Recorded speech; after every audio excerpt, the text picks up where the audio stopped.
I, Dimchenkov Anton Olegovich, give my consent for the interview that is about to be conducted with me. I will answer honestly, comprehensively, and openly.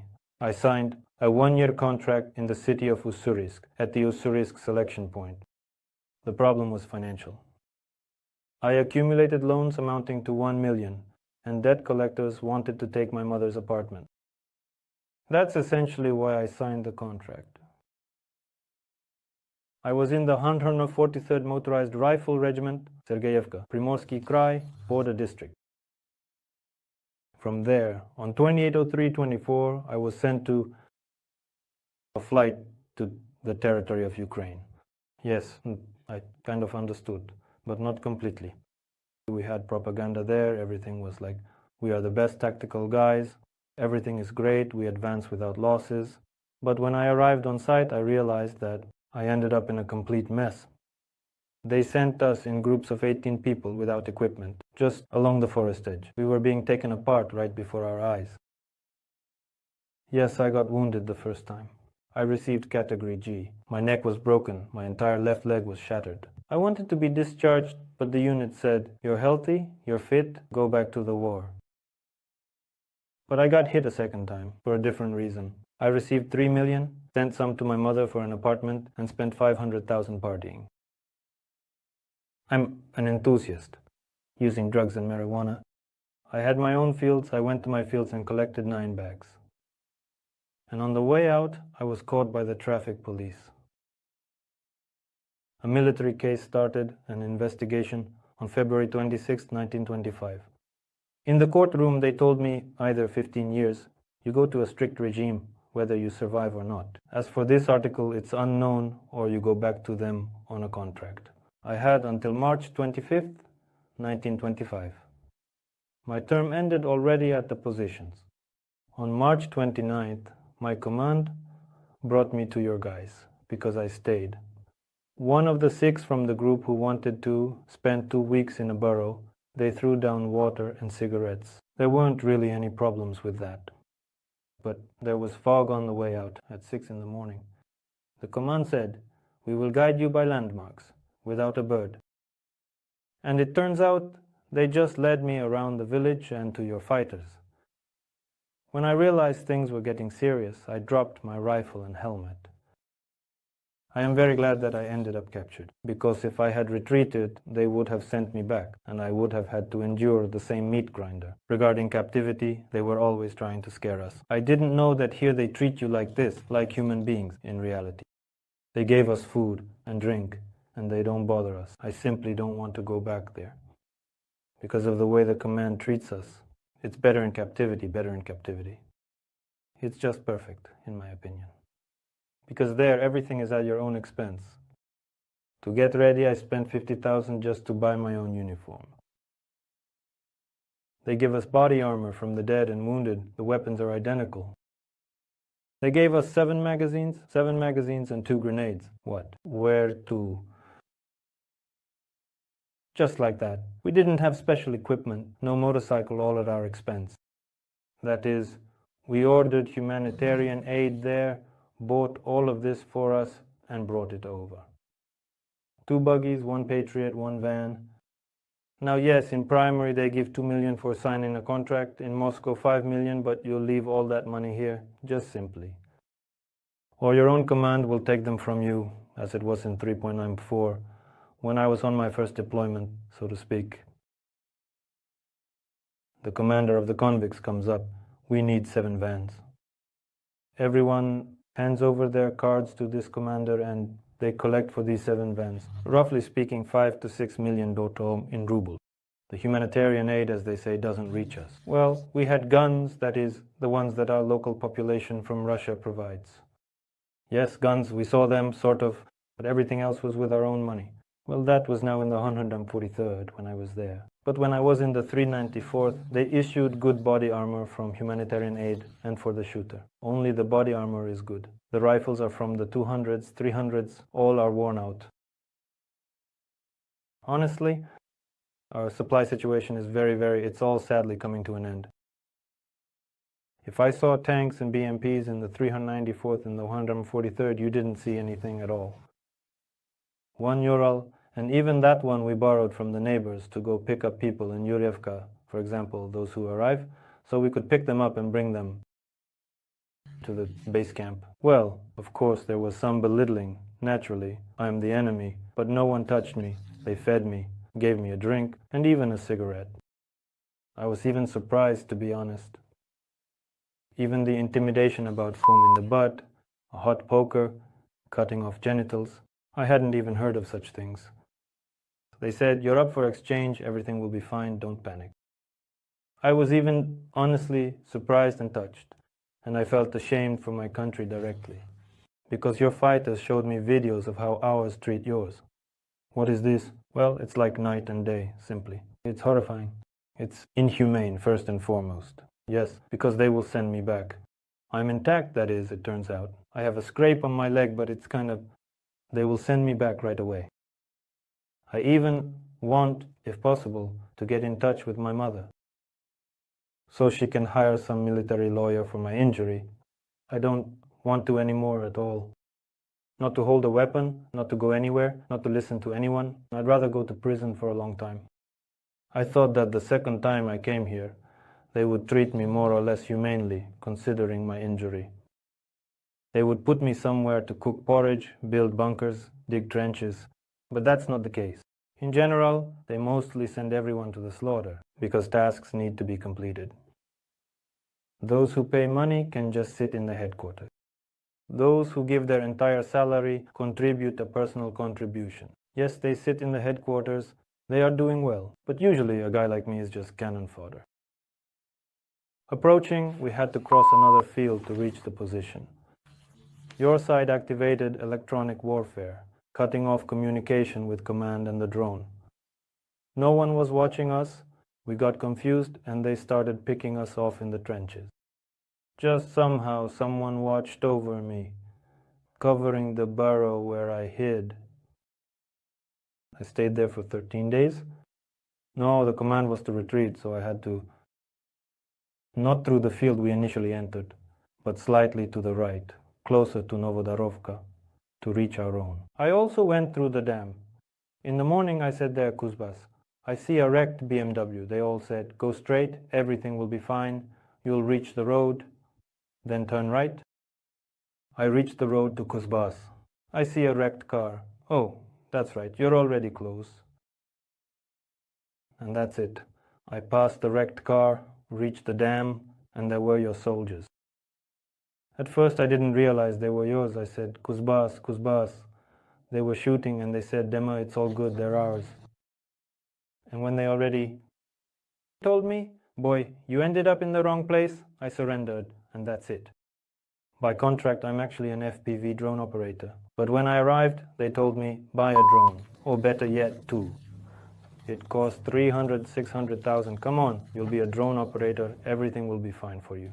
Well, when the signing bonus is only 500, you have to solve your own problems, which is why I came here. Guys, well, it's really not worth it. Yes, you will get this money, but will you even have time to spend it on something? Think about it, you're still young. You haven't really lived life just like me. I really regret it now. I would like to propose to my fiancée, see my mom. But will I even be able to do that next time ever? While I'm here, I feel more or less like a human being. The relationships are good, but if you arrive and realize there's no chance to fight, it's better to surrender immediately. That's what I think. Because right now, I want to live. I heard about this bot telegram on the radio. It's better to surrender immediately. Take down your commander if he's such a jerk, although that's likely the case. Well, my mom cried hysterically. My grandmother said that, well, I wouldn't survive, I wouldn't make it, I won't succeed. It's sad, to be honest, but for now, I'm 300 bodies away. I already called from Rostov. Roughly speaking, she said, good job, you survived, well done. Ahead are 4, yes, constant assaults, even. I'll tell you this, on May 8th, it was transmitted over the radio. 2 guys had to run from the 21st Red to the 25th Red. There were Ukrainian armed forces soldiers working there, a sniper, a machine gunner. They simply couldn't do it. Then the commander said, "We'll run over you with a tank just like that if you don't complete this task." The guys simply didn't make it. They were taken out. They're KIA. In the 143rd, well, the same, no retreat allowed, sit and wait. And that's it. Simple blocking detachments, there was a moment. Also, in Staromayorsk, the commander wiped out 70 people. They retreated, the convicts, wounded, some without arms, without legs, he wiped them out too. That night in the forest strip. No step back, they support this theme. By any means, by any methods, capture this territory. Even livestock have it better. At least they are fattened up before death. Half are just sent off. Here he came, for example, the third time. 5 days of preparation, given armor, a rifle, grenades, go and storm. Well, as I said, I'm one of the 6 left. The first time, 18 of us were left. 7 people. That is, about 35 people were left from the company. Roughly speaking, by the end of the second majors, it will continue there. The amounts will increase, the incentives, the basic propaganda on all the streets. Sign a contract for the motherland, I say right away, but it's not worth it. Just all sorts of people, who are given lifetime memberships. Lucky or not, honestly, if he comes back without a leg, but the handsome guy won't return anymore. But that's if you're lucky to come back without a leg. And retreating 5-7 kilometers. Just simply, or your own little bird. For example, he retreated without the team, his own bird spotted him, and worked on him. In case 3, I hear clearly over the radio, it is welcomed by our command. It's easier for them to record him as missing in action, so the country pays the family 15 million. There I think Zelensky and Macron proposed a 30-day ceasefire. The decision there, whether it's about land or not, I don't know further. I pray every night, enough already, let it end quickly. Stop, at least stop shooting, stop. Where to? In the center of Russia it's empty. There are swamps and fields, that's all. No one lives there. Where to? Where to? Why do we need these lands? Who will watch them? Who will take care of it? I personally don't need it. I'm from Primorsky Cry, that's my little country really. I have China, Korea, Japan, the seas. Yes, that's how it turns out. A takeover. Like, there's the Russian people, they need to be liberated. Well, what is there to liberate? They're just people. They live, by the way, even better than in Russia, in Moscow, for instance. If in Moscow there are only Chalks, Uzbeks and Armenians, all sorts of different nationalities, here it seems to me it's mostly Russians. Well, Ukrainians. Nothing is left of the villages that are stormed. Just emptiness. I don't see any point at all. The continuation of all this nonsense needs to be ended as soon as possible. It was the first year, somehow, and I didn't really go into details. Now it's a real war because they say NATO is here, some mercenaries. Well, yes, maybe there are certain Poles. There are only 2 or 3 black people gathered with NATO equipment. No, it's the same as the USSR. Roughly speaking, they gather the same BMPs, the same tanks, it's uniform, just roughly speaking. We're afraid to live with ourselves. Yes, you just have, well, drones. Drones are better. Drones are more advanced. You kind of have it better. We have, roughly speaking, 5, while you have 500. That's it. It's easier for you to send 5 drones instead of 1 soldier, and it's easier for us to send 5 soldiers instead of 1 drone. That's all. Meet, simply meet. It seems to me that our command will always act this way. Why waste artillery shells, a tank, a mortar? If you can send 6 people, they won't reach it anyway. The brave ones will get there, receive an order of courage, a medal, which no one needs. But will they ever leave that position? Someday? Who knows? Baba Yaga will come flying, drop 2 bombs, and that's it. Those soldiers are gone. It's all foolish. Just give all of this back.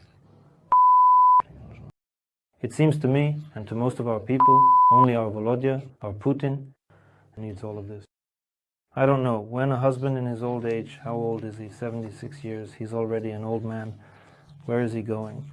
Is the husband trying to make it into history before his death? The people don't need any of this anymore. I live in Primory, and to go to the store to buy, roughly speaking, 2 packs of cigarettes, a bottle of milk, a dozen eggs, I spend 1,500. 1,500 rubles, just like that, and the salary is 50-60. And if it's a rented apartment, that's another 30,000, so how to live? Only data, contracts. Like when I came for the first time, yes, I bought myself an apartment. It became somehow easier for me to live, a bit easier, but still. Not at such a cost. Honestly, I even regretted very much that I earned this apartment at such a cost. The sea, at the moment, in the Primorsky Krai, the sea, my profession, is a marine reef mechanic. Yes, if everything ends now, I'll return home and go to work at sea. I just had to leave now to avoid going to prison for a very long time. If I had stayed, whether I would be alive in that prison is unknown. Honestly, I see it this way because they will shake hands. Volodya will not give these territories to anyone. I don't know, construction will just begin on what we destroyed. Simply sending our troops to help, to rebuild, clear out, carry out the dead, search for the dead who are lying there under the rubble. It's still unknown how many are there. This is my specific opinion. I wish they would give up these territories. But they are not needed by us personally. Not by me. I thought so. If it comes to going there, either I or... Purposefully, no. Never reached any of your positions at all. Didn't break my neck on the old Mayorsk ancient. I sat until May 9, rolled, and now reached our infantry. Immediately. I only saw SSU fighters when I was captured. The same kind of people. Yes, a complete genocide of the people. More than 1 million have already died, 1 million confirmed, and how many are lying there? How many have rotted, bones not bones, under the rubble, in this burned out equipment? Initially, it turns out, in 2022, my friend got out, but he was given a sentence. A sentence, just long sentences, even for going out with a little sign, no to war, bam, and you're immediately in a police van. In the detention center, you're a traitor to the motherland, and you sit in prison, and you have nothing to do with the special military operation. They can easily conduct another wave of mobilization. And it will be just the elderly going, mainly the elderly, roughly speaking, the same uncle who was a serviceman. He will also be shoved in and sent here. Yes, they don't spare my generation at all, by the way. We're always 200. Everywhere 200. He's sitting at home, and it's 200 for him. The salary drops before the KPI 200 salary. I don't feel sorry for them at all. I had, in my group, it turns out, my run, he has 18 concussions from 2022. His whole belly is stitched up, colleagues, and thanks to you, colleagues, and we are just as right for Grief Mamul, I am alive and well. They treat me well. Don't worry. Lily, say hello too, that everything is fine, just well. Everything is fine. Wait for me. I might come soon. I love you. We are fed 3 times a day. You wash, you bathe. Everything is perfect. Perfect, yes. Because they show how your fighters return from us as emaciated, severely weakened, utterly exhausted, and completely drained. I don't know. In our prisons, there's nothing like that even. I just think it's a special kind of mockery. Here they are. They did something. They didn't surrender. Damn, well, treat them according to the convention. He's just a person. He doesn't have a weapon in his hands. He's not being rude to you, not calling you an enemy. He just wants to go home to his family.